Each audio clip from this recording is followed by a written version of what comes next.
আসসালামু আলাইকুম। সবাই কেমন আছেন? মেজবানি বাড়ির রান্না শুধু বাবুর্চিরাই পারে না, ইনশাআল্লাহ আমরাও পারি। আজকে মেজবানি বাড়ির মাংসের কালার বানাবো,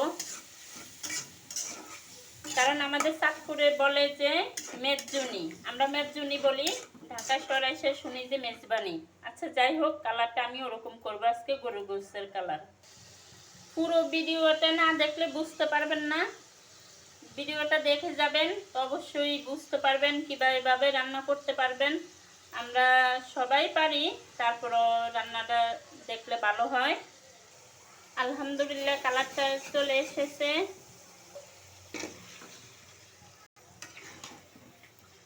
আমাদের মতো মানুষদের এই কিছু করা ছাড়া আর কোনো কাজ নাই, আর কি করব।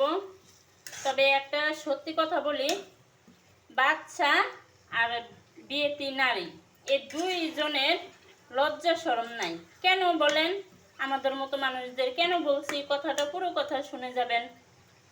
স্বামী যতই বকুক, স্বামী শ্বশুর শাশুড়ি ফ্যামিলির, শ্বশুর বাড়ির ফ্যামিলির যে যতজনে বকুক, এদিক দি বকে সেদিক দি কথা বলি। বিশ্বাস করেন, ওই যে লজ্জা শরম ত্যাগ করে কথা বলি। তারপরে বাচ্চারা এই দিক দিয়ে মারামারি করবে, 5 মিনিট পরে আবার ওরা খেলাধুলা শুরু করে। এই কারণে বলছি, আমাদের মতো বিয়েতি নারী আর বাচ্চারা থাকলে কোনো শরম নাই।